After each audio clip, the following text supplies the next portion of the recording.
యథార్థవంతుల ప్రార్థన దేవునికి ఎప్పుడు కూడా ఆనందకరం అంట.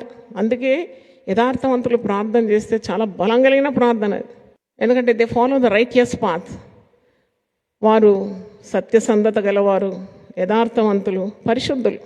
పరిశుద్ధుల ప్రార్థన ఎప్పుడు కూడా దేవుని సన్నిధిలో దుపార్తిగా నిలబడుతుందని ప్రకటన గ్రంథంలో మనం చూస్తున్నాం. అంటే the prayer of the righteous person is very powerful. చాలామంది ప్రార్థనలు చేస్తారు, ఈ సీలింగ్ కూడా దాటిపోదు. చాలా ప్రార్థన ప్రదర్శనలు మనం చూస్తాం. మీటర్లు ప్రార్థన చేస్తారు, దేవుడు వినడా ప్రార్థన.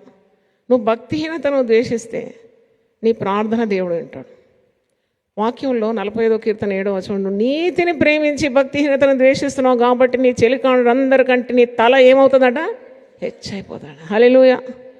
నీతిని ప్రేమించాలా, భక్తిహీనతను ద్వేషించాలి, పాపాన్ని ద్వేషించాలా, యథార్థ మార్గాన్ని ప్రేమించాలి. దేవుడు సత్యవంతుడు. సత్యసంధత్వం లేకుండా ఆయన సన్నిధిలో నీకు చోటు లేదు.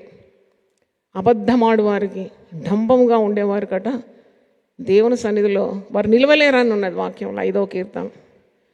డాంభికులు, అబద్ధికులు ఆయన సన్నిధిలో నిలవలేరు. యథార్థ ప్రవర్తన చాలా విలువైనది, ప్రశస్తమైనది.